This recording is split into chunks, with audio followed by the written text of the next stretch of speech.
ter alevinos sempre na piscicultura.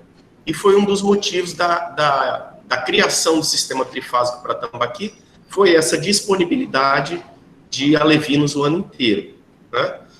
Uma coisa que tem também despertado é a alimentação das larvas e dos alevinos ainda no ambiente do laboratório. Normalmente, quando se faz uma reprodução, depois do 4º a 5º dia, se solta a larva no tanque, que foi previamente fertilizado, preparado para ter uma boa disponibilidade de alimento. Só que, invertendo um pouco essa lógica, a gente está alimentando na incubadora e dentro do pavilhão de incubação, fazendo aí, saindo de uns 30%, 40% de sobrevivência do sistema tradicional, passando a uns 70% de sobrevivência nesse sistema de alimentação de larvas na incubadora e em tanques no próprio pavilhão de incubação, né, que já vai, então, uma larva já maior, já mais bem alimentada e mais resistente para o tanque, o viveiro, que vai ser, vamos dizer assim, a segunda casa deles. Ano retrasado e ano passado, na verdade, nós ingressamos em uma ferramenta nessa área genética que se chama Tamba Plus. É uma ferramenta desenvolvida pela Embrapa. Nós fomos a primeira estação, juntamente com outras duas, uma do Amazonas e uma de Tocantins, e a Biofish Aquicultura aqui em Rondônia, para fazer uso dessa ferramenta, que é uma ferramenta de controle de cruzamentos. Nós vamos ver já algumas imagens desse Tamba Plus e como funciona. E também alguma tecnologia de geração de tambaquis fêmea. E vamos falar um pouco sobre o tambaqui sem espinha, que é tão comentado, tão cogitado hoje, em que fase está essa pesquisa. Essa aí é a ferramenta Tamba Plus. Isso aí é um gráfico de todas as matrizes e reprodutores na coluna e todas as matrizes e reprodutores nas linhas. Então, se eu for fazer um cruzamento de algum peixe, eu vou ver, por exemplo, vou coincidir o fulano de tal com a ciclana, e se der, por exemplo, aí, nessa ferramenta, se cair a confluência desses dois animais numa área verde, o cruzamento é apto. Se cair numa área amarela ou vermelha, existe parentesco. Então, não se realiza o cruzamento daquele reprodutor com aquela matriz. Então, esse foi um trabalho feito, foi coletado material genético de todas as matrizes e todos os reprodutores da estação, e a Embrapa montou essa planilha, essa matriz de controle de cruzamentos. Então, hoje não existe mais cruzamento endogâmico na reprodução, o que vai gerar o quê? Animais sem problemas de consanguinidade, né? A consanguinidade pode gerar defeitos, baixa taxa de crescimento, mais suscetibilidade a doenças, enfim, são coisas que deve-se fugir. E com essa ferramenta nós conseguimos, então, fazer um cruzamento controlado, monitorado, com teste de pureza e parentesco de todas as matrizes reprodutores e levar aos alevinos, então, toda essa benesse da espécie nativa. Aí vocês podem ver aí nesses gráficos essas 3 fêmeas, a 815, 1062, 3068, esse é o código do chip, e os cruzamentos compatíveis dessas 3 fêmeas. Onde está em verde é compatível, onde está em vermelho não se cruza, porque ou é amarelo ou é vermelho, existe algum grau de parentesco, então não se cruza, por exemplo, o macho 3464 com a fêmea 1062. O macho 3464 só é compatível com a fêmea 3086. E aí, sucessivamente, são 3 reproduções em datas diferentes que aconteceram na base de alevinos, mas mais para dar um exemplo aí para vocês dessa ferramenta Tamba Plus, que hoje a Embrapa disponibiliza todas as bases de reprodução de tambaquis do Brasil para que faça uso, e esse é o caminho. Eu acho que é hoje impossível, vamos dizer assim, possível mas eu acho que é não aconselhável fazer reprodução de tambaqui como fazíamos 2 anos atrás, sem o controle de cruzamentos, como a gente tem essa possibilidade, todas as bases que reproduzem tambaqui têm essa possibilidade de fazer hoje.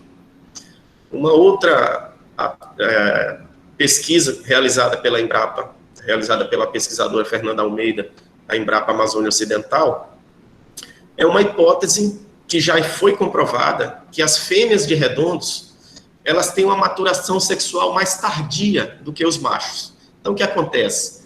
Na fase de 1,5 kg à frente, ela cresce mais do que os machos, porque os machos já estão gastando energia na formação de gônadas, e as fêmeas, como são mais tardias, elas demoram mais a formar gônadas e potencializam tudo isso em crescimento.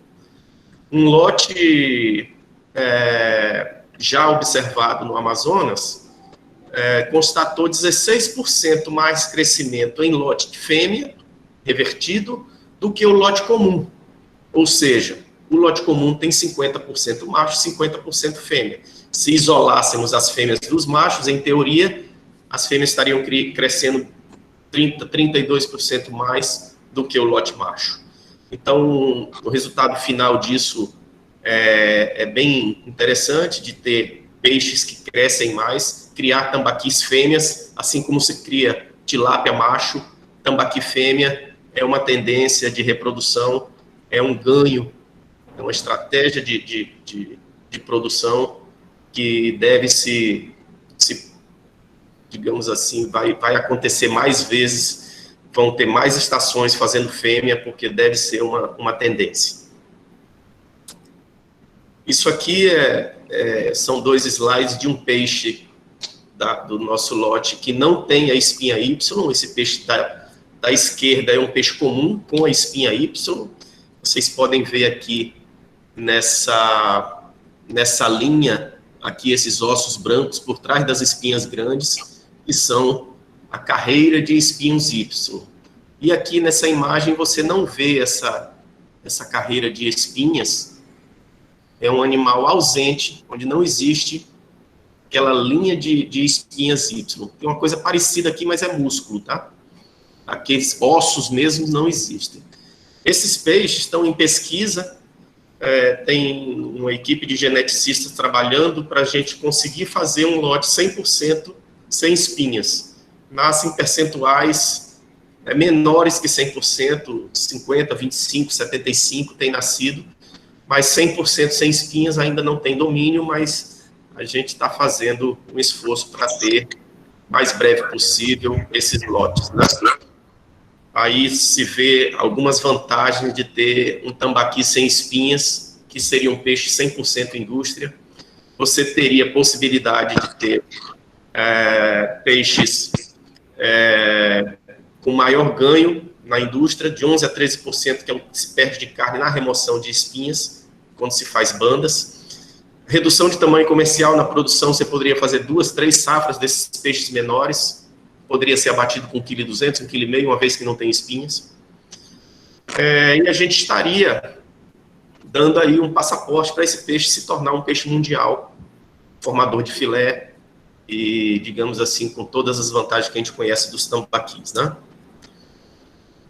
Passando da parte de reprodução para a parte produtiva, uma coisa interessante é usar a característica do tambaqui e outros redondos de fazer crescimento compensatório. Então, sabemos que se você adensar um tambaqui em um tanque de recria e depois levar ele a um tanque de engorda, ele vai responder mais rápido o crescimento do que uma espécie que não passou por esse processo, porque evolutivamente o tambaqui já está adaptado a isso. Então, o igapó, onde ele nasce, seria o tanque de recria, e o rio, onde ele cresce, quando o igapó se junta, na época das cheias, se junta a calha do rio, e o rio seria, então, o tanque de engorda. Então, o que a gente pode fazer para ampliar o resultado? A gente pode ter sempre tanques de recria acoplados a tanques de engorda, imitando o igapó e o rio, e fazer disso aí um ganho de velocidade na produção de peixes, um ganho de redução de ciclo na produção de peixes, seja por sistema bifásico ou por sistema trifásico. Aí vocês veem um sistema bifásico de produção, onde esse é um projeto em Rondônia, que eu mesmo elaborei e executei. 10% da área está destinado à recria, esses tanques menores aí, no centro de 2 tanques. Então, ali eu coloco os alevinos, levo até juvenil, mais ou menos aí de 300 a 500 gramas, e eles vão para as áreas de engorda. Esses tanques de engorda aí tem 3 hectares de área individual, e eu tenho ali um tanque de recria aqui de 6 mil metros quadrados, porque ele atende os 2 viveiros de engorda. Então, quando esse juvenil está pronto, eu solto metade para cá e coloco o juvenil outra vez, coloco a levina outra vez, para quando for acontecer a despesca, eu já ter meu juvenil aqui pronto para dar o segundo ciclo, né? E assim sucessivamente. Eu posso colocar esse tanque em uma data, esse tanque em outra data, esse tanque em outra data e esse em outra data, e assim sucessivamente, de forma que eu tenha despescas parceladas e durante todo o ano eu consiga fazer despescas nesses lotes. Poderia também soltar metade para cá e assim sucessivamente em várias outras células, o que pode ajudar também aí a ter uma regularidade maior no ciclo produtivo. Vocês observaram que é uma outra estratégia interessante para melhorar a qualidade do produto que sai desses tanques. Eu tenho uma parte mais estreita aqui no tanque que eu apelidei de gaveta. Então, eu poderia, no dia da despesca, não secar esse tanque. Essa gaveta, ela tem 50 centímetros mais alta do que aqui onde é a drenagem, ou seja, ela é mais rasa do que a área de drenagem. Então, quando eu despescar, eu vou trazer a rede daqui do fundo até o raso. A tendência da matéria orgânica é ficar para trás. E bem aqui também é minha área de abastecimento, onde eu posso ligar a tubulação e essa água ficar circulante, deixando qualquer matéria em suspensão, a água vai empurrar para trás da rede e você despesca seus peixes aqui com 1,20 m de profundidade, e aqui vai ter 1,70 m, você perdeu pouquíssima água na despesca, para fazer a despesca, e trabalhou minimizando a presença de matéria orgânica dentro da rede, minimizando, então, o off-flavor adquirido no dia da despesca. Então, a gente colocou despesca em gaveta para minimização de off-flavor, mercados mais exigentes quanto ao sabor do tambaqui, isso aí ajuda bastante. Um outro sistema que pode ampliar resultados seria, se existe na região, consumo para peixes menores, tipo peixes de 500 gramas, peixes de 2 quilos e peixes de 3 quilos. Então, se existe esse mercado para esses 3 tamanhos, você poderia iniciar o cultivo colocando 20 mil peixes de 500 gramas, para tirar com 500 gramas, quando esse ambiente atinge, então, os 10 toneladas. Então, 20 mil peixes de 500 gramas, eu tenho 10 toneladas. Então, se despesca 15 mil peixes, sobram, então, 5 mil peixes que eu vou levar a 2 quilos, que também tem 10 toneladas, a capacidade de carga aqui. Então, eu despesco 2 mil desses 5 mil peixes, sobram 3 mil que eu levaria a 3 quilos. E eu teria, de novo, as 10 toneladas de carga alcançadas aqui, com mais 100 dias de cultivo. Então, num período de 400 dias, eu despesquei 20 mil peixes que me deram 21.500 quilos em 1 hectare de produção, que normalmente eu faria 10 toneladas. Né? Então, são estratégias. Aí vocês perguntam, Gênero, o que eu vou fazer com um peixe de 500 gramas? Aqui na região amazônica, é o conhecido tambaqui curumim, tá? Que é um peixinho de 500 gramas que atende a cozinhas industriais. Então, ele é ticado, o espinho é cortado no processamento, e ele serve bem aí para refeitórios, para indústrias, para bares e restaurantes. É um peixe de boa aceitação aqui na região do Amazonas. E o peixe de 2 quilos e 3 quilos, que já são de mercado conhecido. Isso aqui é o tambaqui curumim processado em máquina, né? Não mais em corte manual. Aqui vocês veem o espinho que o espinho do tambaqui é o próprio espinho da espécie, né, do cultivo da espécie. E aqui um lote de tambaqui curumim cortado na máquina, e aqui a apresentação dele em embalagem. O próximo sistema que vamos falar seria o sistema trifásico. Então, como é que é isso? O sistema trifásico, o próprio nome já está dizendo, são 3 fases. E essa estratégia é de projeto montado em células. O que é uma célula? A célula seriam esses 4 tanques compostos de um viveiro de recria, um viveiro para juvenis e 2 viveiros de engorda. Ou seja, eu consigo, no período de 1 ano, a cada 90 dias, colocar, então, 4 cardumes nesse viveiro. 4 cardumes a 90 dias, 360 dias. A mesma coisa aqui, e eu teria 2 viveiros de engorda, porque o ciclo pós-juvenil é de 180 dias na engorda. Então, cardume azul entrou na recria, 90 dias ele vai para o juvenil, outros 90 dias ele vem para a engorda, ao passo que eu já entrei de novo aqui com o cardume verde, que veio para o juvenil e ocupa, então, o viveiro 2 de engorda. Quando completo a despesca, já na sequência vem entrar o cardume vermelho, e o verde, quando sair, já entra, então, o cardume amarelo. Então, eu consigo fazer 2 despescas em cada viveiro de engorda por ano, nesse sistema trifásico. Agora, vocês lembram lá no início que o domínio da reprodução continuada do tambaqui, ter alevino os 12 meses do ano, é importante para que esse sistema gire e não falte alevino em nenhuma época do ano, e você tem, então, despescas regulares e sistemáticas. Aqui é um projeto na região de Ariquemes, montado em células trifásicas, são 8 células, isso aqui dá para a gente ver bem aquele desenho esquemático, isso aqui é o viveiro de recria, esse maiorzinho aqui é o viveiro de juvenis, e esses 2 os viveiros de engorda, que tem a mesma área. Esse é mais longo e mais estreito, e esse é mais curto e mais largo, e eles têm a mesma área dimensionada de acordo com o juvenil e de acordo com a área de recria.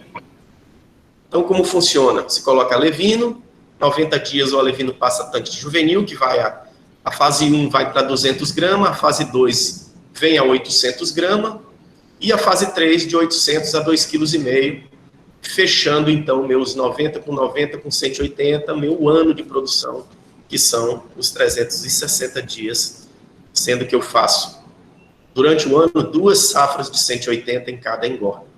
Isso é um projeto de 25 hectares, 20% da área destinada a alevino e juvenil, e 80% da área é destinada à engorda. Ora, se eu tenho 25 hectares e 80% desse projeto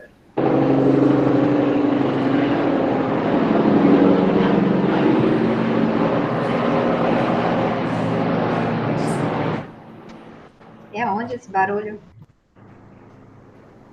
Parece que é aqui. Um helicóptero passando justamente assim. Então, se eu tenho 25 hectares e 80% desses 25 hectares são destinados à engorda, e eu faço 2 safras ano, então eu teria, em 25 hectares, um projeto de 40 hectares, por ter essa safra dupla. Ok? Uma coisa do sistema trifásico, vocês podem ter observado, que separa uma fase da outra, nesse modelo de célula acoplada, é um aterro. Então, um aterro separa a recria do juvenil e um aterro separa o juvenil das 2 engordas. E para melhorar o que seria o dia da transferência, o dia da mudança de fase, eu moldei tubos acoplados entre fases para transferir esses peixes por via hídrica e não mais tombar esse peixe lá para o outro lado, passando por ar aéreo. Então, funciona bem. Aqui tem um vídeo que mostra para vocês como que isso funciona. Aí é passando de fase 2 para a fase 3 com essas 6 pessoas, mas poderiam ser 5. Lá atrás ele já separa cada lote de 1.000 peixes e transfere. Nesse dia foram transferidos 11.000 juvenis Tem 4 tanques com essa mesma equipe em uma manhã. Os juvenis já estavam na casa de 800 gramas a 1 quilo, passando para a fase 3. E o interessante é que, sem estresse, eles foram transferidos pela manhã e à tarde já se alimentam. E ainda melhor, 0 perdas. Aí já chegando no tanque de engorda. Esse é um sistema trifásico que foi montado para o estado do Maranhão, que exige um peixe de menor porte, não mais um peixe de 3 quilos ou 2,5 kg. Então, no lugar de fazer 90, 90, 180, o ciclo foi reduzido para 75, 150 dias. É um projeto de 10 hectares, que tem 4 células, cada uma composta de 4 tanques, são 16 tanques. E aqui a gente tem a possibilidade de fazer, no primeiro ano são 4 despescas, e a partir do ano 2, onde vem a estabilização do sistema, você faz 20 despescas ao ano nesse projeto, né? Então dá para ter isso aí tudo cadenciado. Se tem disponibilidade de alevinos, você vai ter durante as 52 semanas do ano, 20 semanas com renda, com venda de peixes. Esse sistema ajuda bastante a ampliar os resultados e o ganho da piscicultura. Esse é um sistema mais novo, esse último que vamos falar, que é um sistema de um projeto que eu estou instalando nesse momento aqui no estado do Amazonas. É um bifásico com tanques de recirculação. Então, como é que acontece? Aqui tem pouca área, digamos assim, plana, como tem em Rondônia, como tem em várias outras regiões. Então, no entorno de Manaus, o relevo é bem acidentado. E as áreas, vamos dizer assim, aptas a construir tanques não são tão extensas. Então, a ordem é aproveitar ao máximo a área para fazer engorda. E aí fazer a recria, nós optamos em fazer a recria em sistema de recirculação, ou seja, quase que 100% do terreno da construção do viveiro virou engorda, porque o tanque de recirculação onde vai ser feita o juvenil, ele está no próprio aterro, está no talude, está suspenso no talude. Então foram montados tanques RAS, nesse caso aqui para células de 2 hectares, 1 hectare cada engorda, e cada tanque vai ser suprido por um tanque RAS de 70 cúbicos. E mais um filtro que vai trabalhar, vamos dizer assim, fazer a recirculação dessa água no RAS. Então, 5.000 peixes de 700 gramas, que seria a fase 1, eu vou levar alevino de 5 até 700 gramas em circulação, e esse peixe de 700 gramas entra na engorda para ser finalizado de 700 gramas até 3 quilos nesse tanque de engorda, então, né? Também contemplando 7 meses para essa fase. Então, são 14 meses de ciclo total, fazendo 15 toneladas por hectare, com aeração de 6 CV por hectare, em aeração de chafariz.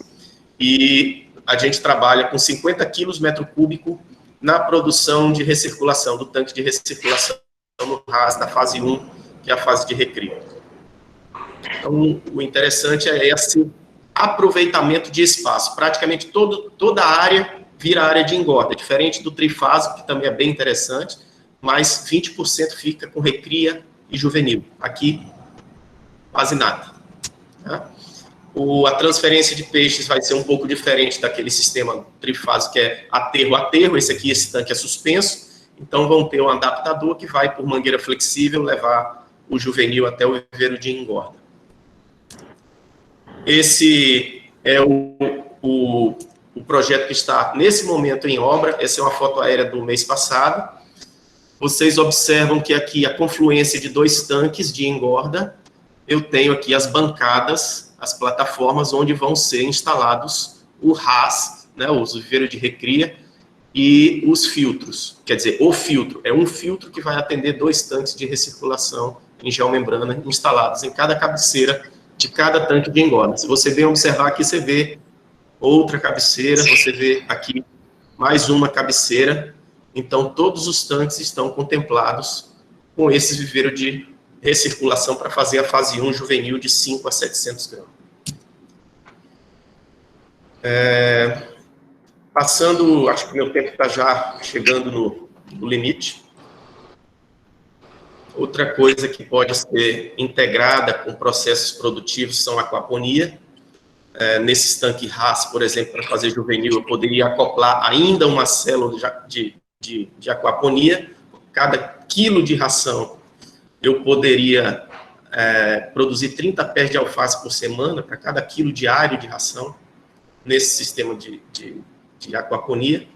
Os resíduos coletados, que tem ainda a parte sólida que fica retida nos filtros, eu poderia também estar aproveitando dentro da própria fazenda, misturando serragem e outras fontes de carbono, para produzir fertilizantes orgânicos. Nesse caso, lá nesse projeto do Amazonas, vamos trabalhar com fertilizante para plantação de açaí, que vai estar em todo o perímetro do projeto da plantação de açaí. Possibilidade de integração com o cultivo de outras plantas e outros animais, poderia estar criando frangos, poderia estar criando caprinos, ovinos, suínos, com esses vegetais produzidos aí em integração. A exemplo disso, eu tenho utilizado o espinafre d'água. Aqui à esquerda, vocês veem nessa imagem, são 3 ilhas flutuantes de espinafre d'água, e alimentando suínos, alimentando bovinos. Na Ásia, esse espinafre é utilizado na alimentação humana, como aqui no Brasil não temos muito conhecimento nem hábito, até que se crie, a gente optou por alimentar animais, e tem muita aceitação tanto para suínos, como para bovinos, como para caprinos, ovinos, bubalinos, e você poderia estar preenchendo toda a área de cultivo com essas ilhas flutuantes, em até 20% da área do viveiro, para não sombrear tudo, né? Mas poderia ser 20%, e cada uma ilha dessas produz 1,6 kg por metro quadrado por semana de material de vegetal, né? É bem produtivo, tem um sistema radicular muito robusto, que resgata nitrogênio, resgata fósforo, e, vamos dizer assim, ajuda na despoluição do ambiente, transformando isso em planta que pode ser integrada em outro sistema de produção. Outra planta que também se utiliza é a lêmina, mais conhecida de vocês, só que é mais proteína do que o espinafre, mas a lêmina é de difícil controle, por ser flutuante, por reproduzir muito rápido, e nem todo produtor se adapta à lêmina. O espinafre é mais fácil de controlar, ali chegou 28, 30 dias, corta, e o sistema radicular fica protegido por telas, e ele rebrota, e 28 a 30 dias outra vez está pronto para colher de novo, né? Sempre tem nutriente no tanque, porque tem ração, tem cocô de peixe, tem fertilizante para a planta crescer. É um sistema bem interessante, você produz planta despoluindo viveiro de peixe. Uma outra seara que a gente vai agora começar, a gente começou a trabalhar isso, que é a integração junto com insetos, a produção de insetos para alimentação de peixes. Né? Tem já alguns estudos que esses insetos, as larvas, podem ser compostos para fabricação de ração mais proteicas, ou o caso de alimentação direta em sistemas mais controlados, lançar essas larvas desidratadas que flutuam junto à ração para compor aí um percentual da alimentação. Interessante que essas larvas, esses insetos, têm aí por volta de 50%, 60% de proteínas e muitas vitaminas, o que dá um vigor e um sistema imunológico mais fortalecido dos peixes quando alimentam com esses compostos, né, com essas larvas de insetos que podem aí compor e ser muito benéficos na produção de peixes. Aqui é a produção de Black Soldier Fly, é a mosca da fruta, é uma mosca cosmopolita, habita o mundo inteiro, inclusive no Brasil, até na Amazônia elas estão. Aí a produção de larvas, e na foto do meio vocês veem aí esse composto orgânico, isso aqui é o resíduo das larvas, é o material orgânico que pode ser ensacado e vendido como fertilizante. E aqui, tilápias sendo alimentadas diretamente com as larvas dos insetos. Isso é de uma empresa de Minas Gerais chamada Verdear, quem está dando uma consultoria para a gente nessa área de produção de insetos. Era isso, muito breve, né, muito superficial, mas esses são algumas das estratégias que podem ser utilizadas aí para a produção de tambaquis, para a produção de redondos e a ampliação de resultados na produção desses peixes. Meu muito obrigado e fico aqui à disposição para esclarecimentos, perguntas e dúvidas. Obrigada, Gênia, pela apresentação. Vamos seguir, tá certo, com o próximo palestrante. Deixa ele terminar. Conseguiu tirar? E agora você vai na parte de baixo, tem a opção interromper. Aparece aí, tá vendo aqui? Acho que vai aparecer. Parar a apresentação. Parar a apresentação. Ok. Então, o nosso próximo palestrante vai ser Oscar Sanches. Olá, Oscar. Olá, boa tarde.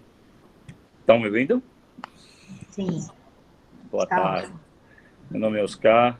Eu vou tentar de falar o mais pausado possível. Eu sou equatoriano, eu sou aquicultor e vim aqui até o estado de Sergipe, né, Brasil, para produzir camarão. Minha profissão de aquicultor me permitiu trabalhar com camarão em sistemas extensivos, sistemas semi-intensivos, intensivos, hiperintensivos, cultivo de tilápia também. E depois teve o convite para produzir camarão aqui no Brasil. E estamos aqui já, 16 anos. Hoje eu quero comentar sobre o cenário atual,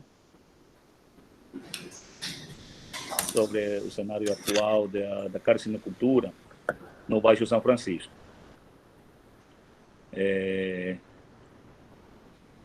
Faz aproximadamente 5 anos, as condições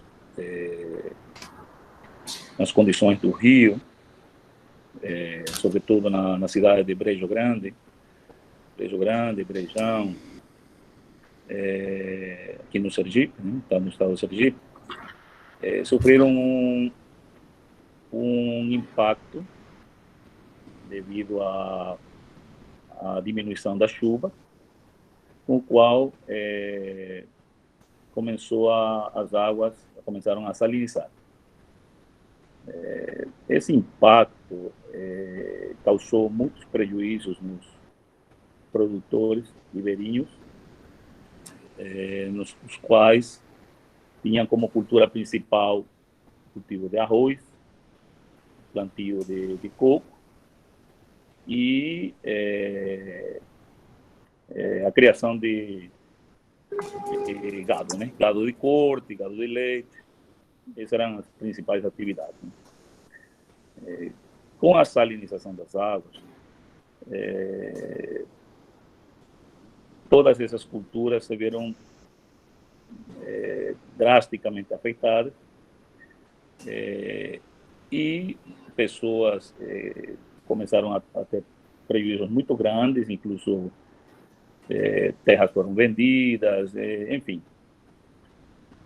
Até que, finalmente, algumas pessoas acreditaram que era possível a criação de camarão, e eu tive a sorte de ser dos pioneiros em implantar essa nova cultura.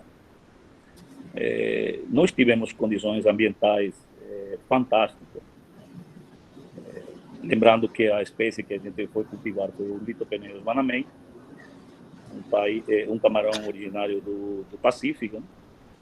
E como a maioria de vocês conhece, é um camarão que se adapta, tem uma adaptação muito ampla, né? Tem uma adaptabilidade muito ampla a diferentes salinidades, né? Ele tolera salinidades que vão desde 0,5 até salinidades de 60, 65 partes, né? Já teve produtores que conseguiram produzir camarão até com salinidades um pouco maiores do que 60, né? Mas, enfim, a salinidade do rio em Brejo Grande chegou em algumas áreas a estar na média de 4 a 5 partes, ou seja, condições muito boas, né? Um estuário limpo, um estuário propício para a carcinocultura, e começamos a desenvolver a atividade. Foi um sucesso tão grande, eu posso dizer que 80% dos produtores de arroz começaram a aderir a esse novo tipo de cultura. E tivemos recorde de produção. A produtividade dos viveiros, das lagoas de arroz que foram transformadas em viveiros, começou a ser uma das melhores do país. Como toda nova cultura, em uma área completamente virgem, nesse tipo de criação, nós tivemos todas as condições ideais, não tínhamos doenças, tínhamos uma água perfeitamente equilibrada e balanceada em todos os aspectos. Então, perante esse cenário, nós tivemos uma produtividade tão alta que aconteceu o que, infelizmente, acontece quando se cometem exageros, né? Muitos produtores começaram a não tomar em consideração o cuidado do ecossistema, o cuidado de entender as limitações de todo o sistema novo de produção, até mais antigo, né? Então, depois do segundo ano de êxito, começamos a ter problemas que acontecem em todo, eu posso dizer que do meu conhecimento, em todo mundo acontecem esse tipo de problemas, e não ia ser Brejo Grande, uma cidade que, embora tenha condições ambientais muito boas, não ia ser uma cidade que tenha a exceção, né, de não ter problemas com o cultivo, né? Eu posso dizer que grande parte tivemos responsabilidade dos impactos sofridos, né? Porém, até hoje, a produção do camarão está sendo realizada. Hoje, a diminuição da produção não se deve a problemas,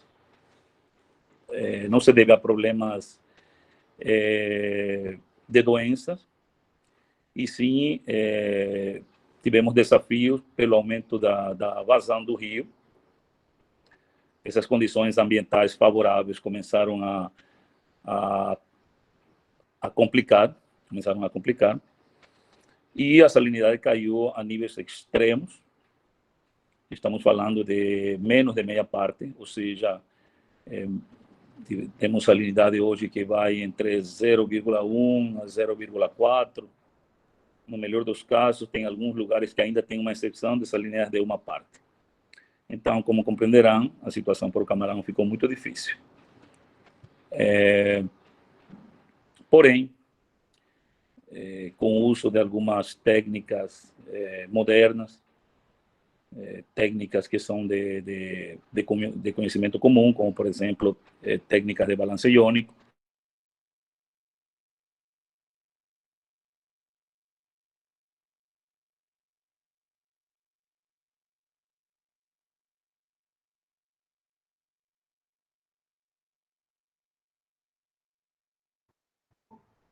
Oi? Congelou? Eu acho que aconteceu alguma coisa com a internet dele.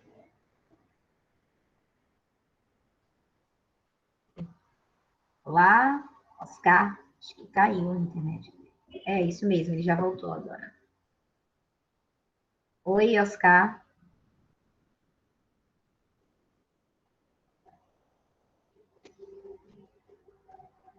Oi. Oi.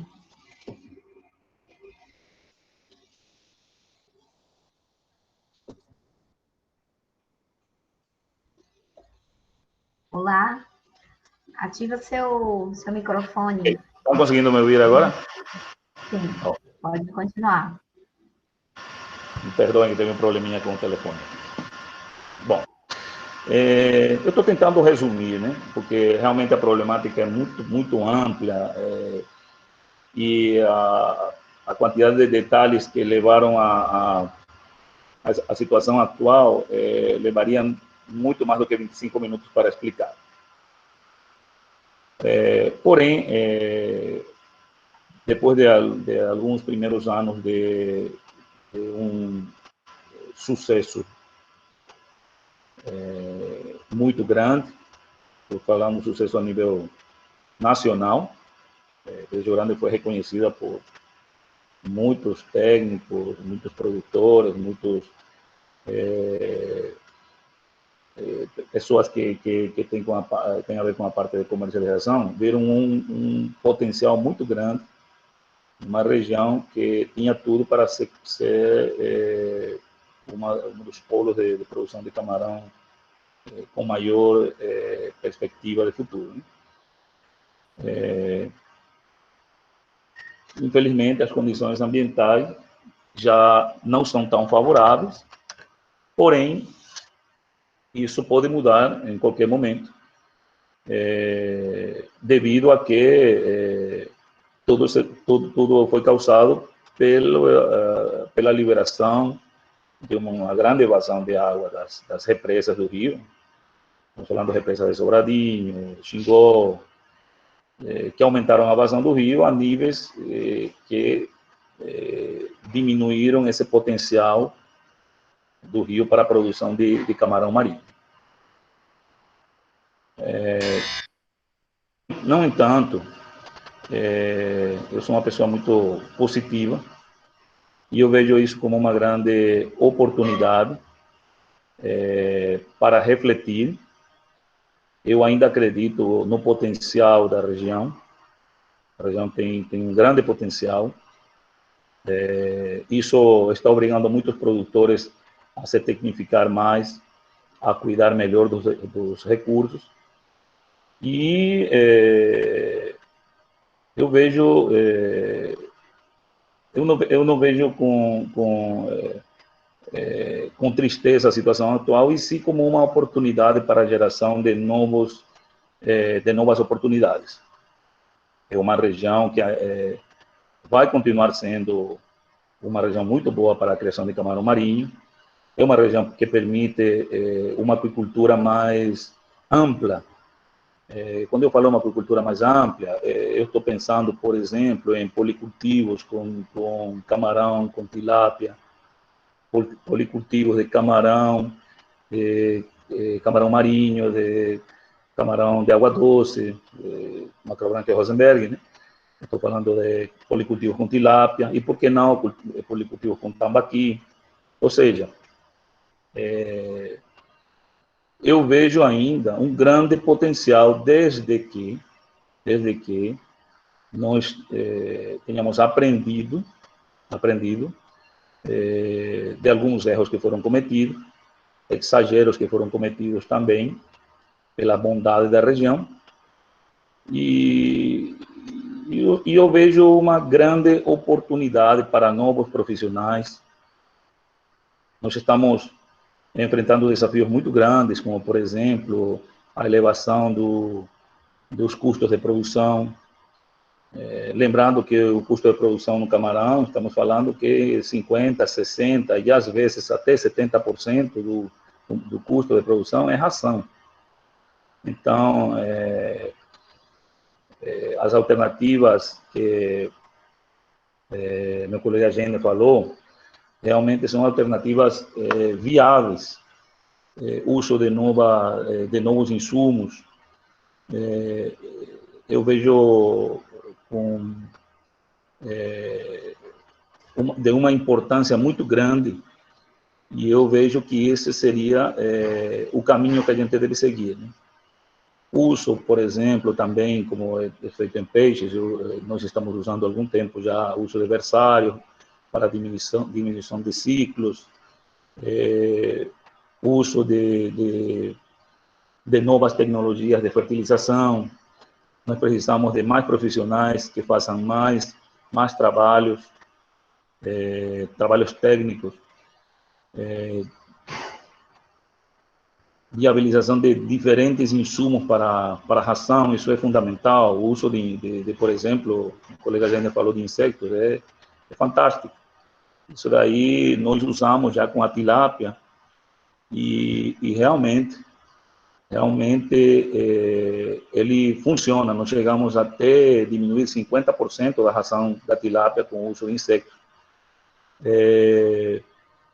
Infelizmente, essa bondade do rio, que produzia praticamente com pouco esforço, nos deixou um pouco preguiçosos, um pouco acomodados, e nós abandonamos tudo isso. E agora é o momento de retomar. Eu vejo como uma grande oportunidade de abrir novos produtores, fornecedores de insumos. Por exemplo, eu vejo pessoas, engenheiros qualificados, tecnificados e focados, por exemplo, na produção de alimento para fazer farinha para camarão. Por que não uma granja que produza proteína de inseto? Por que não? Por que não uma granja que produza proteína verde, por exemplo, cultivo de leguminosas para substituir farelos que hoje em dia são inviáveis, são caros? Por exemplo, tem muitos farelos que estão sendo usados em outros lugares. Tem muitas alternativas de ração, uso de rações fermentadas e não ração comercial. Tudo isso é possível, e se abre um leque de opções e um leque de oportunidades. Eu vejo até que foi até necessário sofrermos esses problemas para nós tomarmos consciência de que, além do cuidado do meio ambiente, do cuidado da nossa qualidade de água, da nossa qualidade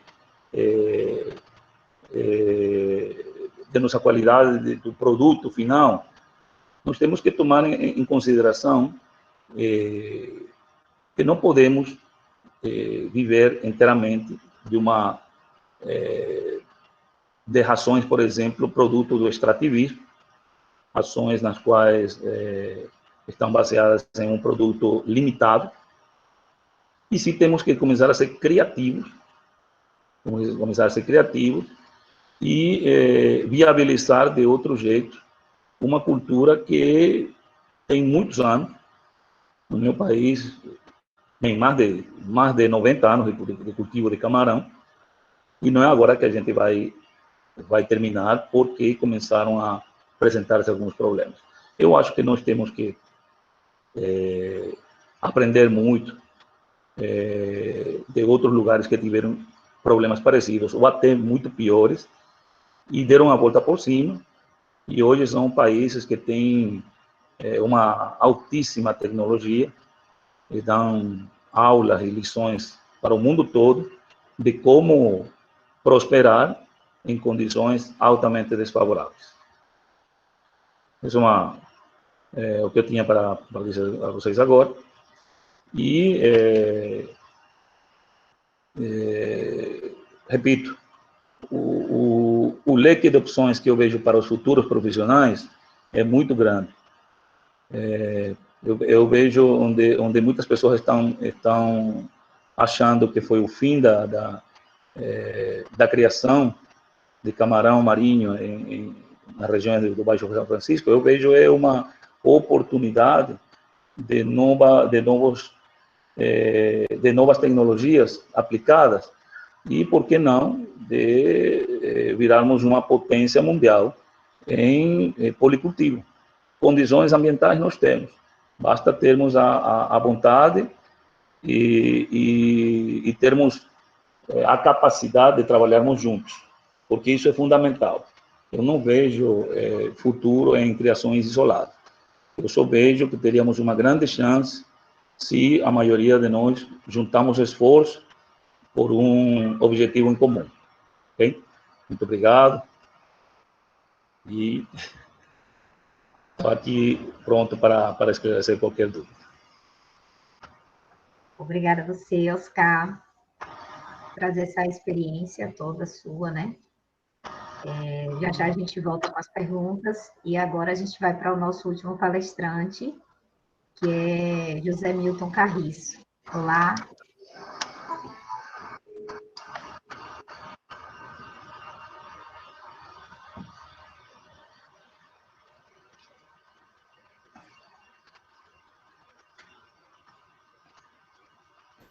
Olá, boa tarde a todos. Como está o som? Estão me ouvindo bem?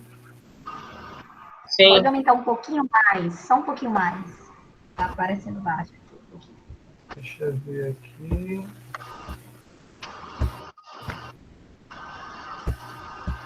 Bom,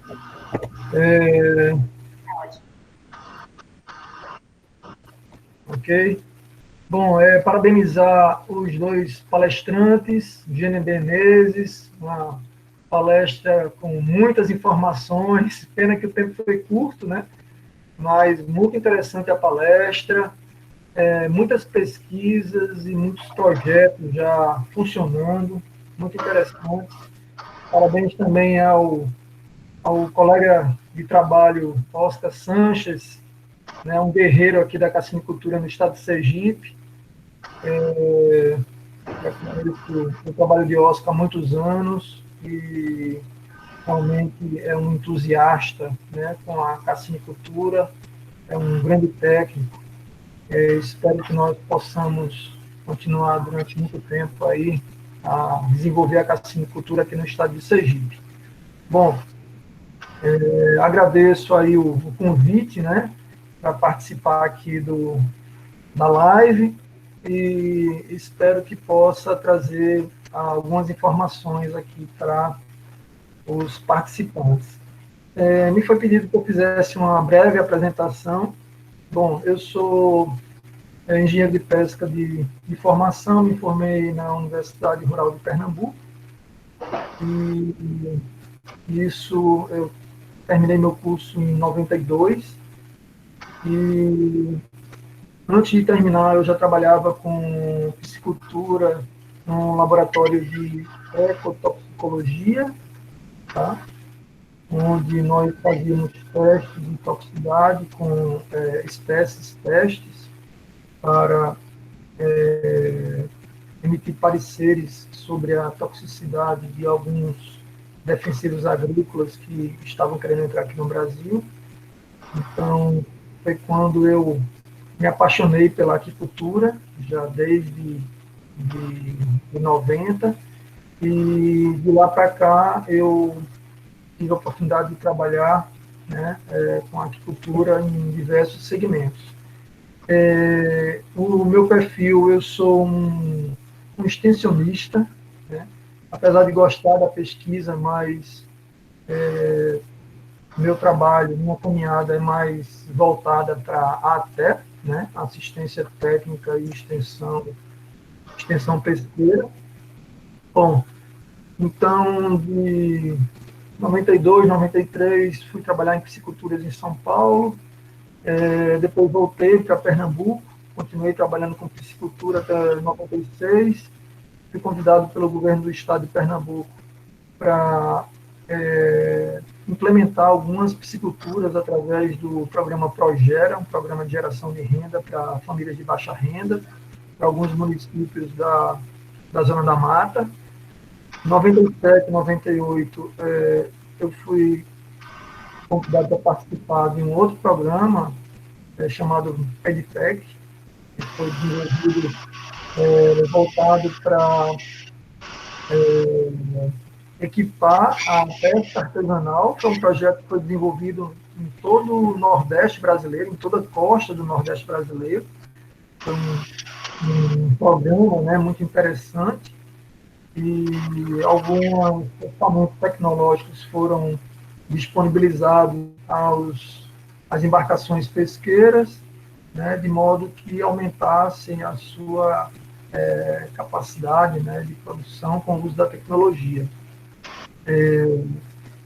Então, dando sequência, 99 a 2002, eu continuei trabalhando com o governo do estado de Pernambuco, já em outro programa, dentro do ProRenda, Programa de Geração de Renda, trabalhando mais com a questão da pesca artesanal no litoral norte de Pernambuco, e também realizamos um trabalho com a ostreicultura, foi o primeiro projeto de ostreicultura em Pernambuco, né, em Barra de Catuama, um projeto muito interessante que foi realizado lá com algumas famílias, e nós produzimos ostra de mangue, fazíamos desde a captura das sementes até a fase de engorda.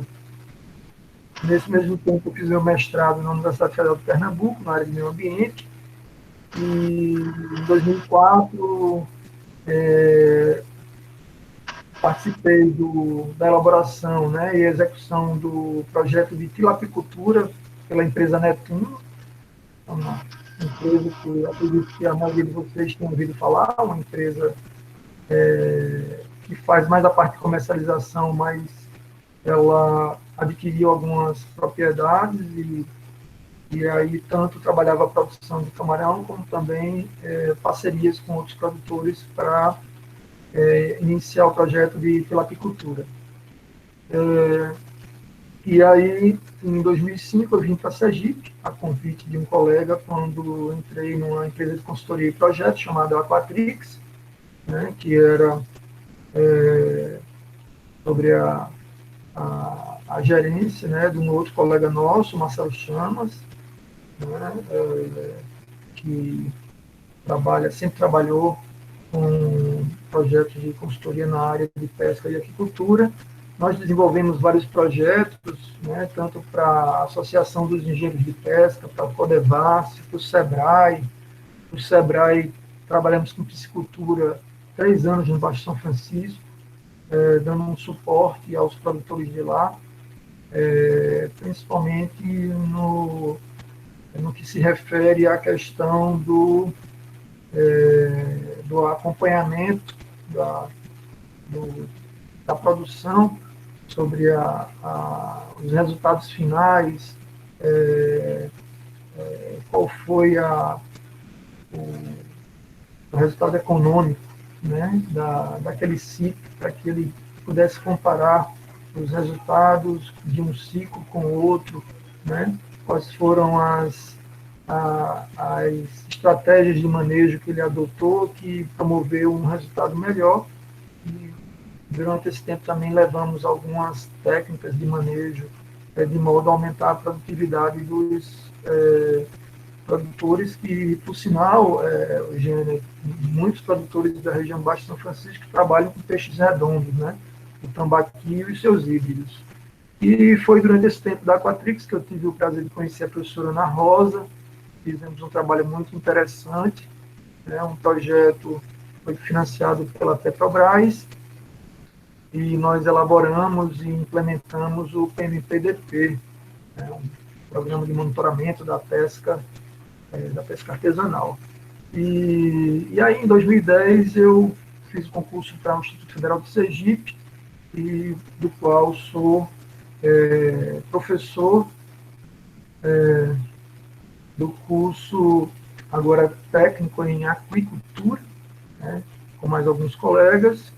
E, além disso, também sou cassinicultor, sou produtor rural, né. No mesmo período que eu ingressei no Instituto Federal, eu também adquiri uma pequena propriedade e passei de técnico, né, onde simplesmente trabalhava na propriedade, né, dos empreendedores, e passei a ter uma experiência, né, de gerenciar minha própria propriedade e a experiência também de ser um produtor rural.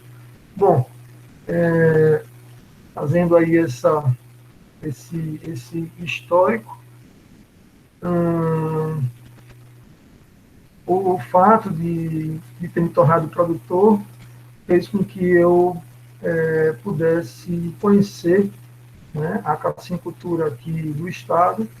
Logo no início, eu me associei a uma associação regional, ali da região do município de São Cristóvão, chamada Aquis.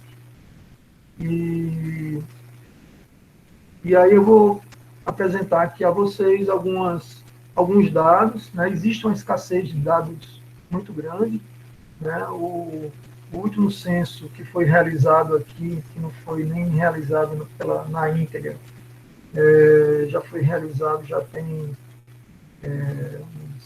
mais de 6 anos, né, que foi realizado na época pela BCC. Nós tentamos, há 3 anos atrás, através da FAPTEC, atualizar esse censo da cassinicultura aqui no estado, mas depois que eu fui convidado pela professora Ana Rosa, eu tentei buscar, junto às associações de criadores e aos órgãos estaduais, algumas informações. Então, a cassinicultura aqui no estado de Sergipe, ela é muito nova, ela tem pouco mais de 20 anos, né? O histórico dela é muito parecido com o que ocorreu no restante da região Nordeste. Então, a cassinicultura, ela desenvolveu, dando continuidade a uma atividade de piscicultura estuarina, né, que era desenvolvido por alguns donos de propriedade, né, que tinham pequenos viveiros, né, nos estuários, e eles trabalhavam através da captura, né, da entrada nas grandes marés, e eles faziam cultivo durante um ano, né, desses peixes, fazendo a despesca, geralmente no período da quaresma, né, da Páscoa, que é quando existe uma procura maior, né, e o pescado ele alcança, né, o melhor preço de comercialização. Então, quando a cassinicultura chegou, começou a despertar um interesse de alguns proprietários de viveiros, e eles foram testando, foram experimentando, e viram que era que o camarão ele tinha um ciclo mais rápido, né, ele tinha um giro mais rápido, proporcionando, né, uma renda, uma geração de renda em menos tempo. Então, uma parte da cassinicultura ela começou daí, né, sendo desenvolvida através dos pequenos produtores. Outros empreendimentos começaram a se desenvolver em regiões de salinas, né, aqui na região Nordeste também, historicamente, existiam muitas salinas, né, a maior parte delas foi desativada, a maior parte delas, inclusive, hoje são usadas como áreas onde estão instalados, né, estabelecidos empreendimentos de cassinicultura. Aqui no estado de Sergipe aconteceu muito isso, né, em várias regiões. Então, em boa parte dos municípios costeiros, São Cristóvão, Socorro, Estância, Santa Luzia, existiam pequenas salinas, e essas salinas também elas foram reformadas e foram transformadas em viveiros de cassinicultura. Então, o projeto mesmo, um projeto mais técnico, né, ele foi implementado em 96, 97, iniciou final de 97, início de 98, né, que foi a cassinicultura da Cibra. Tá? O número de cassinicultores do Estado, nós não temos assim uma exatidão, existem algumas estimativas, eu peguei alguns números, tanto da Associação Estadual quanto das regionais. Existe uma estimativa que existam em torno de 800 cassinicultores aqui no estado de Sergipe, né? Desse total, aproximadamente 60% estão licenciados, outros estão em processo de licenciamento. E alguns, né, às vezes são muito pequenos e ainda não deram entrada, ainda estão na clandestinidade. Bom, a produção oficial de camarão aqui para o estado de Sergipe é maior que 5 mil toneladas, só originária da cassinicultura. De camarão está em torno de 7 mil toneladas. Só que nós sabemos que esse valor, esse dado, ele está mascarado, porque uma boa parte da produção ele não é contabilizado. Porque assim que as despesas são finalizadas, essa produção ela é transportada e destinada para outros estados. Então, vai para Alagoas, vai para Pernambuco, vai para Bahia. Tá? Então, acreditamos que essa produção ela seja bem maior do que esses 5 mil toneladas contabilizados. Como já foi comentado, existem aqui algumas organizações, algumas associações de cassinicultores, né, dada a necessidade de informação, né, de como realizar o processo de licenciamento, de como fazer aquisição de alguns insumos. Então, foram criadas as associações. Como é que está o estado tecnológico da cassinicultura aqui no estado de Sergipe? Bom, essa é uma atividade muito nova, né? Ela tem pouco mais de 20 anos aqui no estado, tá? Mas muito se aprendeu e houveram alguns avanços, né? Como o próprio Oscar comentou, né? Uma parte dos produtores já trabalha no sistema de cultivo bifásico, né? Onde ele usa um berçário, né? E desse berçário faz a transferência depois para o viveiro de engorda. Praticamente a totalidade, né, dos empreendimentos ainda trabalham com sistema aberto, né, de cultivo. Sabemos que a tendência, né, em virtude da necessidade da biossegurança, aos poucos, esse sistema ir migrando para um sistema fechado, mas hoje o sistema que prevalece aqui no estado é o sistema aberto, né, no qual nós fazemos o bombeamento, né, a troca de água do ambiente a cada ciclo de cultivo. Uma informação interessante é que a grande maioria dos empreendimentos aqui em Sergipe trabalha com uma densidade de cultivo baixa, né? Isso para o meio ambiente é muito bom, né? Alguns empreendimentos até no início adotaram uma densidade, né, um sistema de cultivo mais intensivo, uma densidade acima de 30, mas no decorrer dos anos se depararam com algumas enfermidades, com a ocorrência de enfermidades, né, naturalmente com o aumento, né, do número de de criadores, né, de empreendedores, o trânsito, né, de caminhões, de fornecedores de ração, de pós-lava, né, de compradores, terminou trazendo de outras regiões, e houveram, então, a ocorrência aqui de algumas enfermidades, fazendo com que alguns empreendimentos tivessem que mudar suas estratégias, né, de cultivo. Bom, hoje a densidade da maioria, né, dos empreendimentos é uma densidade em torno de 10 pós-lava por metro quadrado. E aí muitos, né, perguntam, mas tem viabilidade um empreendimento com a densidade tão baixa, né, de camarão por metro quadrado? E eu posso afirmar que sim, né, nós trabalhamos com a densidade até bem mais baixa que isso aí, né, na região lá do Baixo São Francisco.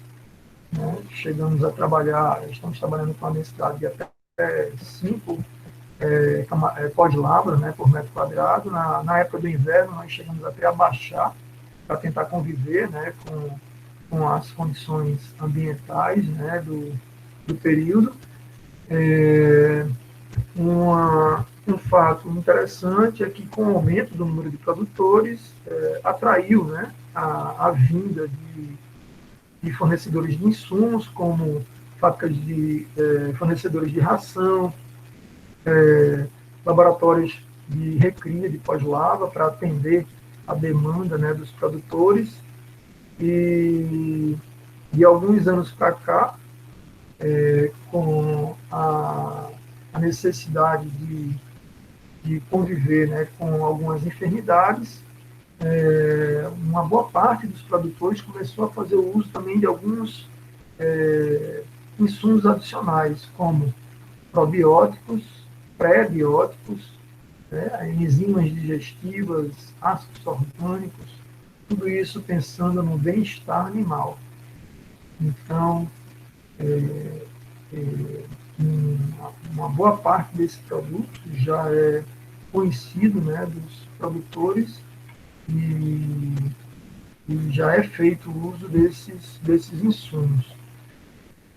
Então, o estado tecnológico que nós temos hoje é esse, né? A tendência é que, aos poucos, os produtores façam adaptações nos seus empreendimentos para cada vez mais diminuir a necessidade de captação de água externa, né? Fazendo com que ele faça um reaproveitamento da sua água, né? Para diminuir, né, o risco de contaminação, né, de ocorrência de enfermidade. Nós enfrentamos alguns gargalos aqui no estado, né? Um desses gargalos diz respeito a uma mistificação, né, que foi criada da cassinicultura. Então, para alguns técnicos, né, a cassinicultura é uma atividade que destrói o meio ambiente, né, que é altamente impactante, né, e para aqueles que realmente conhecem a cassinicultura e sabe que nós precisamos de uma convivência harmônica com o meio ambiente, porque nós, os produtores, dependem, né, de uma boa qualidade ambiental, de uma boa qualidade de água. Tá?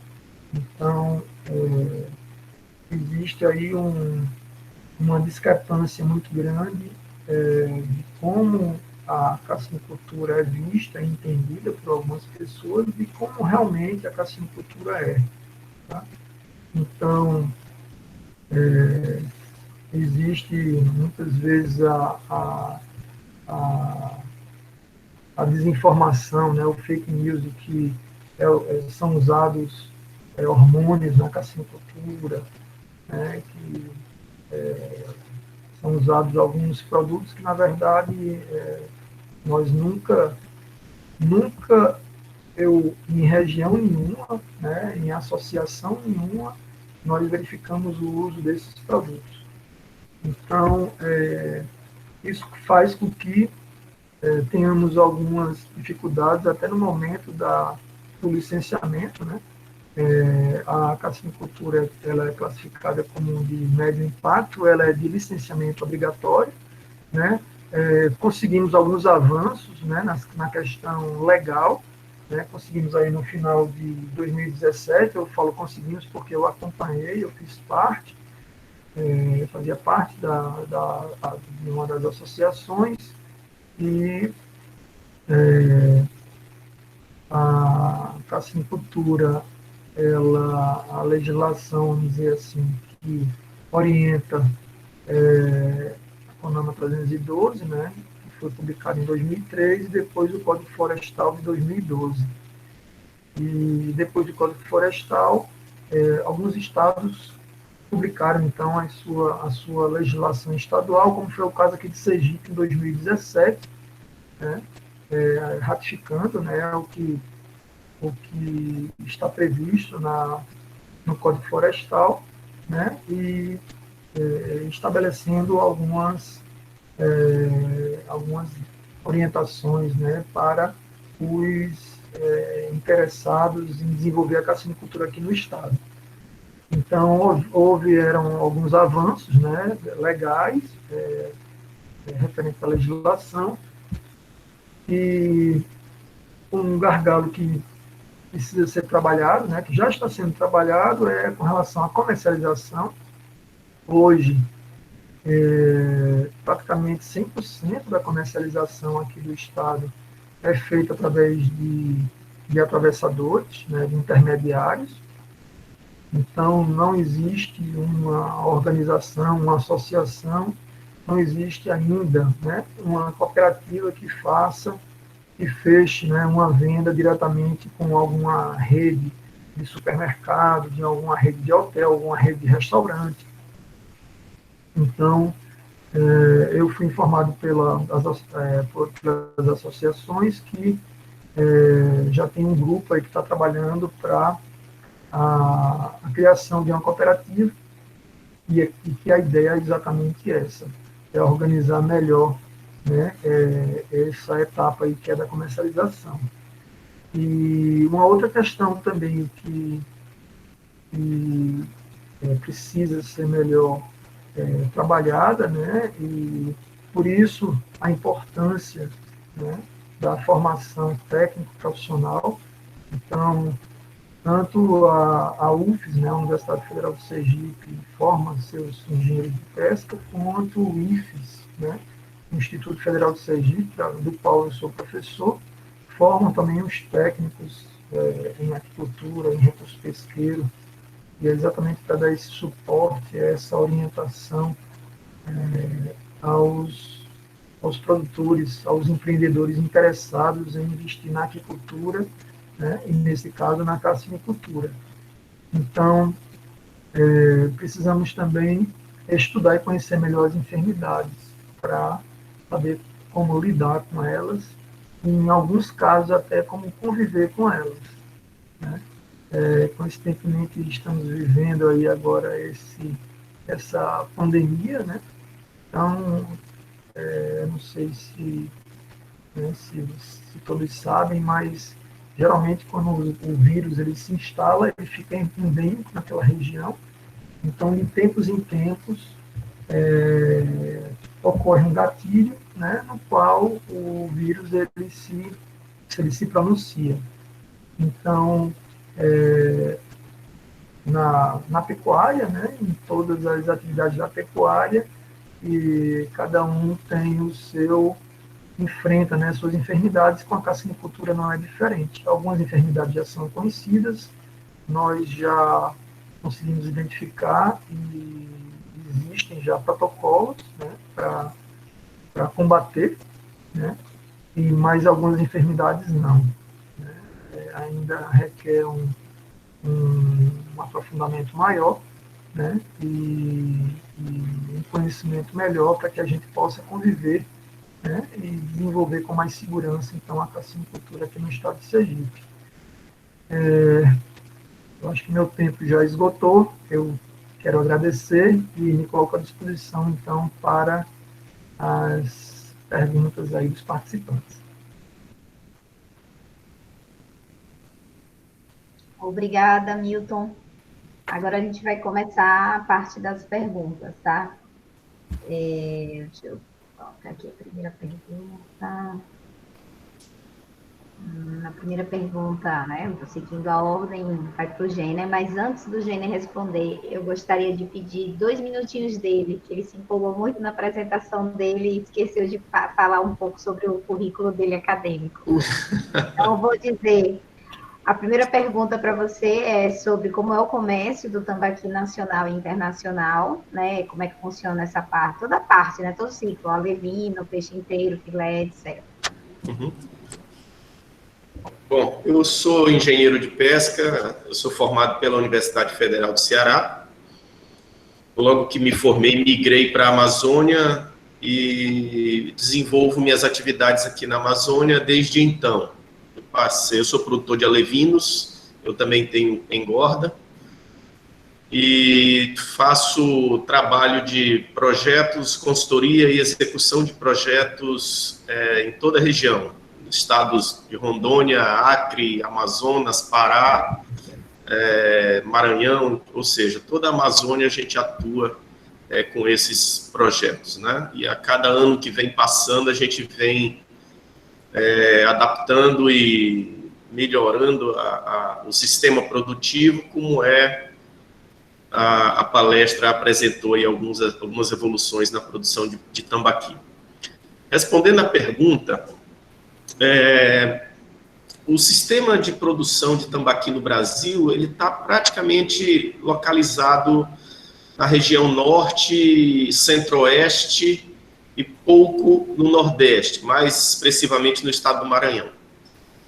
E temos aí dentro da cadeia os produtores de alevinos e os criadores que fazem a engorda de peixe. Temos aí uma figura no meio do cultivo que não é tão expressivo no Brasil, na produção de tambaqui, que é o produtor de juvenis, né? Não existe, ou existe em pontos assim bem pulverizados.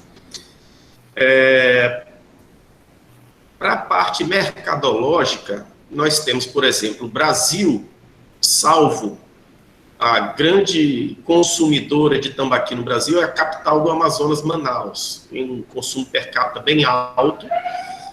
Manaus consome mais de 60 mil toneladas de tambaqui todo ano, e boa parte desse tambaqui vai de Rondônia e de Roraima. Esse é um peixe de 3,5 kg, que é vendido inteiro para essa região. Fora isso, o restante do Brasil é peixe de 2 kg a 2,5 kg, que é comercializado aí para redes de supermercados, frigoríficos, enfim.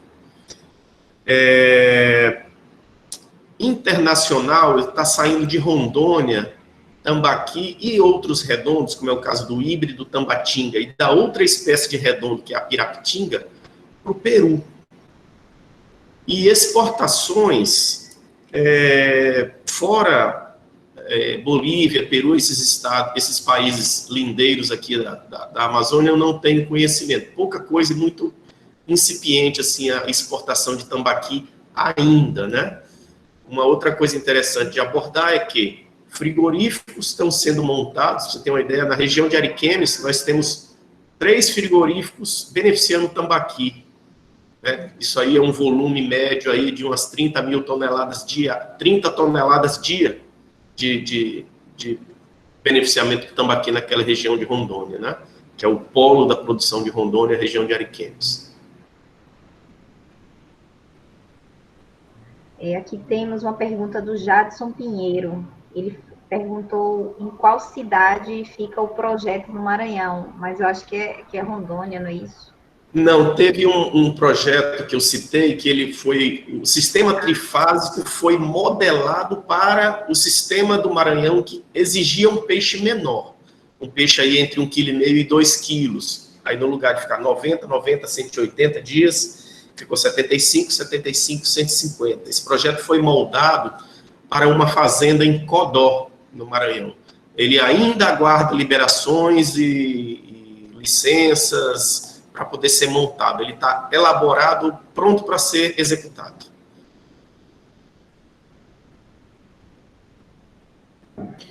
O Jadson perguntou qual sua opinião sobre a China hoje ser o maior produtor mundial de tambaqui.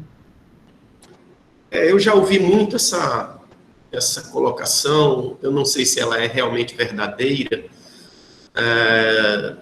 Eu sei que a China produz bastante, é uma outra espécie, a pirapitinga. Nas oportunidades que eu fui a feiras internacionais, 2 vezes a China estava expondo, o que a gente via lá era a pirapitinga em um tamanho muito pequeno, de meio quilo a 1 quilo, com outro nome, eles chamavam de red pomfret, e é um peixe de baixa qualidade produzido lá para um público, digamos assim, pouco exigente, né?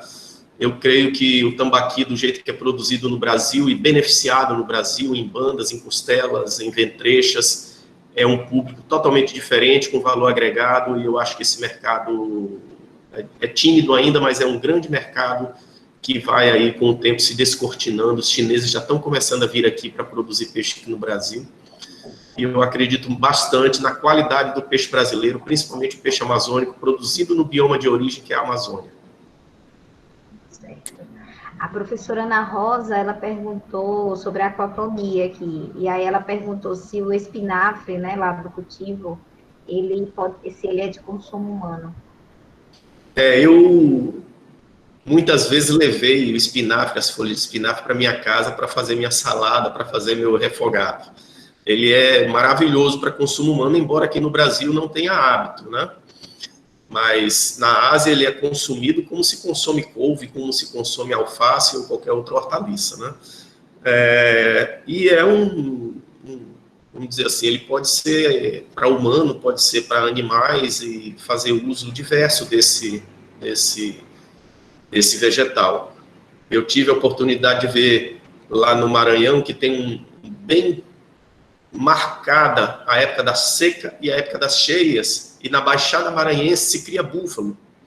E na época da seca tem uma oferta muito pequena de vegetais e de material verde para alimentação de búfalo, assim como poderia ser aí em Sergipe ou em qualquer outro estado. Meu estado é a Bahia, também tem regiões secas, e que esse vegetal é produzido em água, então não tem seca, né? Não tem época seca, ele fica dentro do viveiro. E em épocas de maior seca, que tem menor disponibilidade de capim ou de outros vegetais, isso aí poderia estar sendo ofertado para bovinos, bubalinos, caprinos, ovinos, enfim, e ao passo que estaria despoluindo o tanque, né? Despoluindo a água do tanque, melhorando as condições de cultivo dos peixes. Valdemir Queiroz, ele quer saber quais as tecnologias para a produção de monossexos de redondos. Isso aí é um assunto de vanguarda, está bem novo isso, né? Mas a Embrapa já tem domínio dessa tecnologia e, por exemplo, a tilápia é revertida com alfa-beta-metiltestosterona para tirar a ninhada para um percentual maior de machos, né? No caso do tambaqui, nós queremos fêmea. Então, a mudança é só o hormônio. O tratamento é muito parecido, via alimentação, de um hormônio feminino, que é o estradiol. Então, é a dosagem de estradiol na ração que alimenta pós-larva, e até ele chegar a uma levina de 1 centímetro, 1,5 centímetros, quer dizer, de pós-larva de avançada até a levina de 1 centímetro, a máximo 1,5 centímetros, devem ser coletados para então entrar em um tanque para ser alimentados com essa ração. Eu mostrei na imagem da palestra um tanque de geomembrana para não ter outro tipo de alimento, senão um alimento enriquecido com estradiol, para ter um percentual maior de reversão para fêmeas, né? E é basicamente isso aí que é feito. Certo. Agora, a professora Ana Rosa fez 2 perguntas aqui para Oscar. A primeira é possível que na área de Brejo Grande a carcinicultura não evolua? E a outra é, de que forma os problemas em Brejo Grande podem ser minimizados? Olha, eu acredito que é possível, sim, que não evolua, desde que não exista a vontade de se adaptar às novas técnicas e tecnologias. Por exemplo, como são áreas grandes, é muito possível fazer sistemas altamente tecnificados, sistemas de recirculação, nos quais se possa fazer balanço iônico das águas e só ficar mantendo uma reposição pela evaporação, porém criando um ambiente muito mais controlado. Então, eu acredito muito na tecnologia e eu acho que potencial tem condições ambientais, tem condições climáticas. Se nós começarmos a nos adaptar às novas tecnologias, eu vejo um futuro bem grande para a região. Pode me repetir a segunda parte? Eu não teve um problema aqui no áudio. A segunda parte da pergunta, poderia repetir? A segunda parte é: de que forma os problemas em Brejo Grande podem ser minimizados? Pronto. Eu acho que eu adiantei essa resposta, né? Eu acho que, por exemplo, problemas de qualidade de água e salinização é possível diminuir fazendo um trabalho, como eu expliquei agora, um trabalho de recirculação, de equilíbrio da qualidade da água para o cultivo. Já o professor Milton já tocou um tema de uso de biorremediadores. Eu acho que isso daí é fundamental. Isso daí, no meu país, é de uso contínuo, como bombear, como alimentar, como ligar uma lâmpada dentro da casa, é usado biorremediadores. Isso daí é de uso normal. E em Brejo Grande, todos devem começar a entender a importância do cuidado da qualidade do solo, da qualidade da água, que esse é o único jeito da gente poder ter um futuro, né? O uso de tecnologia mais apurada, por exemplo, o uso de aeradores, é possível diminuir o tamanho das áreas, não precisaríamos áreas tão grandes para a produção de camarão, poderíamos aproveitar melhor as áreas que já existem, fazer elas mais produtivas. Essa parte de uso de biorremediadores, não estou falando só de probióticos, prebióticos, não, estou falando também, como o Jenner falou, é possível usar plantas que absorvam grande parte do fósforo, do nitrogênio das águas, fazer sistemas de decantação, fazer sistemas de recirculação, de limpeza, apuração. Ou seja, como minimizar os impactos? E tem muitas alternativas, muitas alternativas. E é agora o momento de começar a implementar elas, fazer uma programação e um planejamento adequado. Isso é fundamental.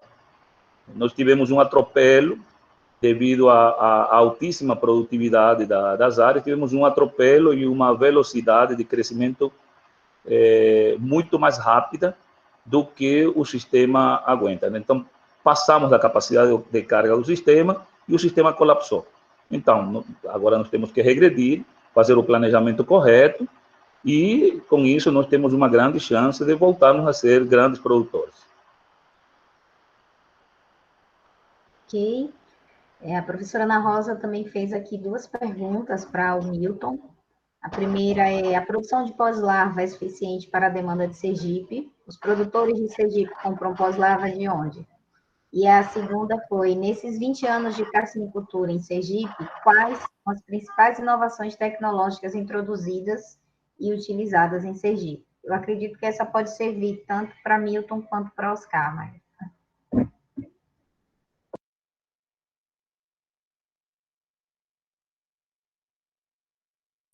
Certo.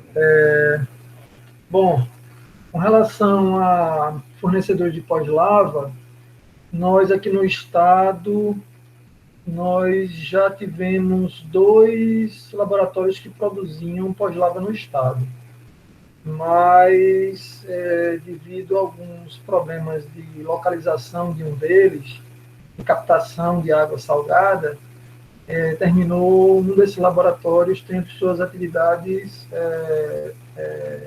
interrompidas. Então, no estado de Sergipe, nós atualmente só temos um laboratório que produz lava. Agora, quem abastece os produtores, né, do estado de Sergipe? Então, a maioria dos pequenos laboratórios que estão instalados são laboratórios de, a denominação que é comumente usada aqui é laboratórios de como se fosse uma recria, né? Pega uma pós-lava pequena, faz uma aclimatação e quando ela atinge o tamanho comercial, ela é comercializada. Então, a maioria da pós-lava que é utilizada hoje, ela é originária de Rio Grande do Norte, de laboratórios do Rio Grande do Norte. Não? Então, existem aí 4, 5 laboratórios, né, que enviam suas pós-lavas, seus náuticos para cá, e esses pequenos laboratórios, eles fazem eles complementam, né, o desenvolvimento dessa pós-lava até o tamanho comercial. Então, acredito que mais de 80%, né, da pós-lava que é utilizada hoje aqui no estado de Sergipe, ela é oriunda do estado do Rio Grande do Norte, né, que é o maior produtor de pós-lava do Brasil, né, junto com alguns laboratórios do estado do Ceará. Tá? E com relação à segunda pergunta, das inovações tecnológicas introduzidas aí nesses últimos anos, algumas delas nós assim já demos uma pincelada, que foi o uso desses insumos, né, que estão voltados à melhoria, né, do bem-estar animal, da saúde, né, dos camarões, que são os probióticos, os prebióticos, né, os simbióticos, né, que já é um processo que é utilizado em alguns países até da América do Sul, né, como o Equador e outros já há muitos anos, né, e nos países asiáticos já há muito tempo. Então, são alguns insumos, né, que são triturados, eles são fermentados, tá? São adicionados algumas enzimas, alguns ácidos orgânicos, e depois são oferecidos aos animais, né, de modo a melhorar a saúde do animal, tá certo? E ao desenvolvimento do animal. Então, uma das inovações que está sendo utilizada, né, nesses últimos anos, né, por alguns produtores aqui do estado de Sergipe, são essas aí. Existem alguns eventos, algumas reuniões que são promovidas, nas quais os fornecedores desses insumos, eles fazem as suas apresentações, né, de modo a divulgar esses produtos. Uma outra, para a gente, é uma inovação, mas que, na verdade, é uma necessidade, né, para praticamente a grande maioria dos empreendimentos de aquicultura, que é o bombeamento, né, uma renovação maior da água. Então, a cassinicultura, para os empreendimentos de pequeno porte, mais tradicionais, preferiam se instalar né, utilizando principalmente a água, fazendo as suas trocas de captação de água da maré. Então, utilizava muito pouco, né, o bombeamento. E hoje os produtores eles já perceberam, né, que quanto maior o nível de água, né, for mantido dentro dos seus viveiros, melhor, né, maior conforto o animal terá, né, com uma condição bem melhor para o seu desenvolvimento. Então, apesar de ser vamos dizer assim, uma tecnologia antiga, mas ela não era usada, né, com tanta frequência como atualmente. Então, o bombeamento, né, e uma outra inovação também que passou a ser mais adotada pelos produtores é o uso de berçários, né, para um sistema bifásico de produção. Perceberam a vantagem, né, dos berçários. Aqui tem uma pergunta do Edilson, ele quer saber se a gente pode comprar e adquirir pós-lavas certificadas aqui no estado. Olha, as empresas, eu não sei informar se a lavicultura aqui da Barra, né, que é do Xinhai, o proprietário é um chinês, eu não sei se ela é certificada, mas a boa parte das pós-lavas que vem do Rio Grande do Norte, né, as empresas elas têm as suas certificações, né? Até mesmo porque para elas operarem, atualmente elas têm que estar certificadas. Tá? Então, as pós-lavas que são adquiridas dos laboratórios do Rio Grande do Norte, a maioria são certificadas. A próxima pergunta, eu acho que tanto o Oscar também quanto o Milton podem responder, então os dois podem ficar à vontade para falar a opinião de vocês, tá certo? A professora Lúcia, ela perguntou aqui, o nível profissional dos produtores de camarão mudou de forma significativa nos últimos anos aqui em Sergipe. Ou muitos ainda têm uma visão puramente mercantilista em detrimento do meio ambiente. Ainda é pouca a interação entre cadeia produtiva e as instituições científicas no estado. Oscar, você quer começar ou quer que eu comece? Eu começo. Vou fazer um pequeno depoimento, aí tu complementa. Ok. Eu acho que da experiência que eu tenho aqui no estado, que não é muita, né? Eu estou aqui 16 anos, mas a carcinocultura aqui no estado tem mais do que isso, né? Eu acredito que melhorou muito. Ainda faltam profissionais dedicados, e o que eu sinto do carcinocultor sergipano, eu posso falar aqui do Sergipe, no meu estado, no qual eu moro, né, é a falta de união. Eu não consigo entender por que existe tanta desunião na parte, tanto produtores como profissionais,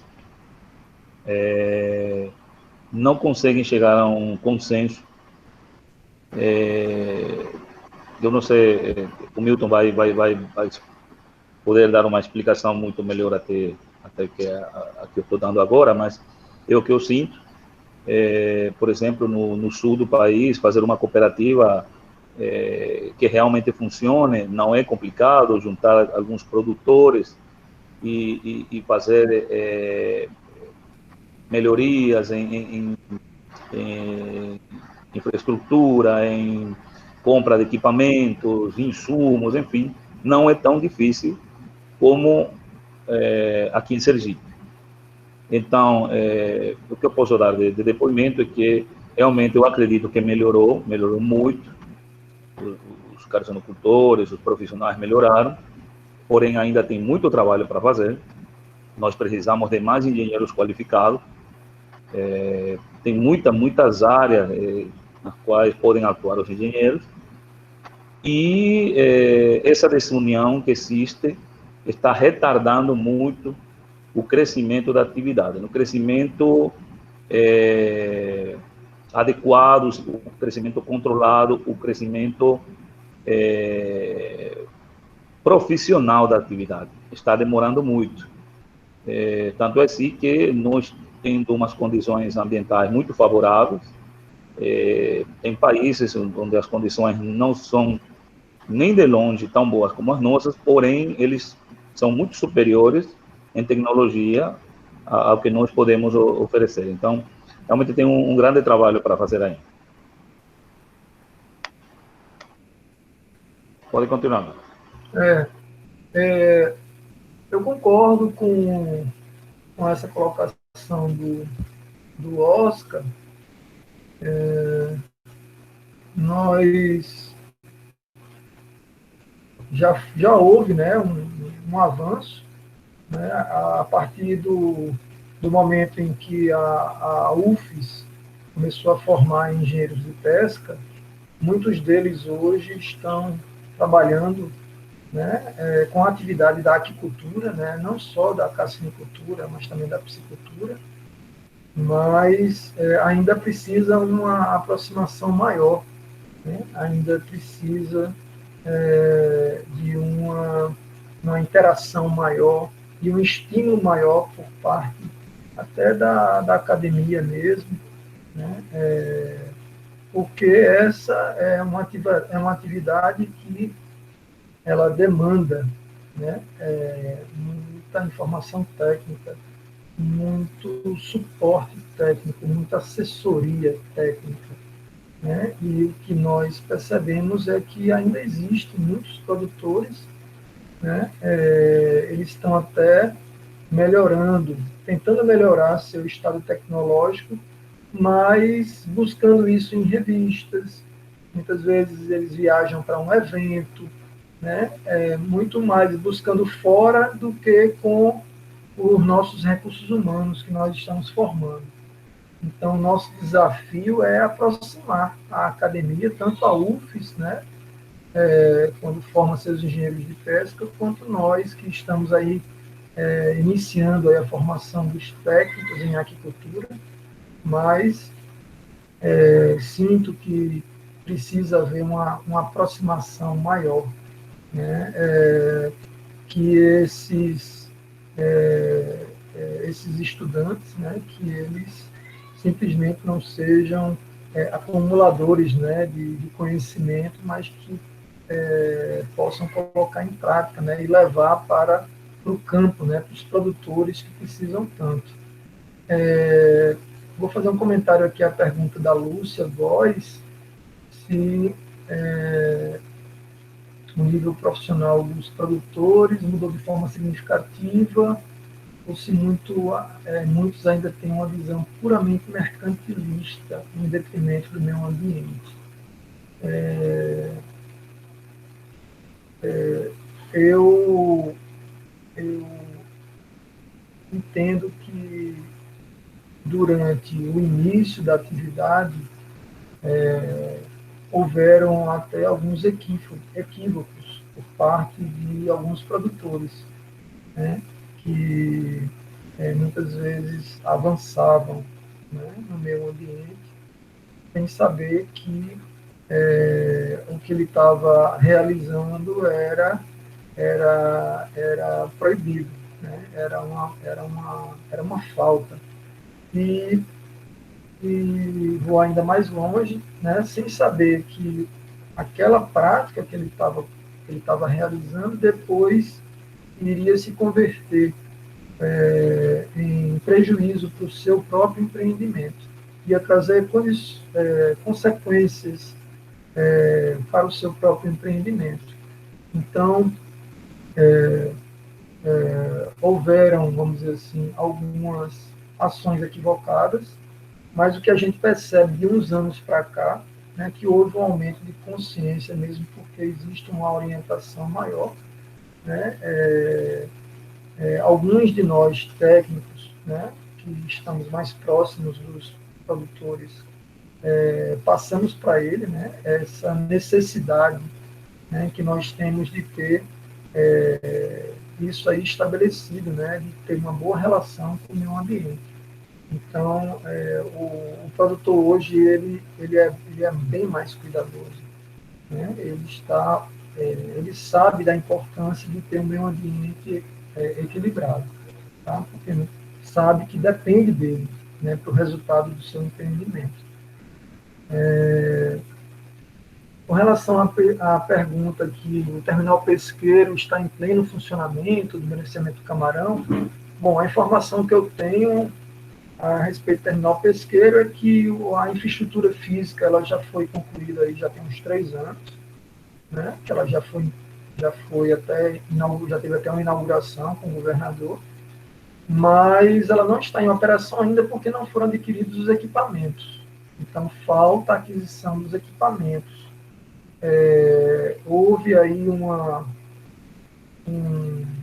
falha temporal na implantação, né, desse terminal pesqueiro. Parece que algumas etapas não foram cumpridas e houveram penalidades. Então, está havendo aí uma mobilização grande, uma força-tarefa no sentido de tentar conseguir agora recurso para concluir a aquisição dos equipamentos para que o terminal pesqueiro possa iniciar suas operações. Tá? Então, o IFES e a UFES não trabalham em parceria com o terminal. Bom, o terminal pesqueiro ainda não está funcionando. Eu cheguei a participar da Câmara Técnica, mas ela foi desativada. Tanto eu, representando o IFES, quanto um outro professor, um colega da UFES também, né, o professor José Nilton Barbosa, ele estava também participando da Câmara Técnica, representando a UFES, porém, foi dado uma descontinuidade, né, no trabalho da Câmara Técnica, só recentemente que foi retomado, e nós ainda não fomos convidados para participar da Câmara Técnica, que era o espaço dentro da Secretaria de Agricultura, né, do Governo do Estado, onde se faz a discussão da retomada do projeto do terminal pesqueiro. Eu acho importante, né, eu acho que já foi investido muito. O terminal pesqueiro ele tem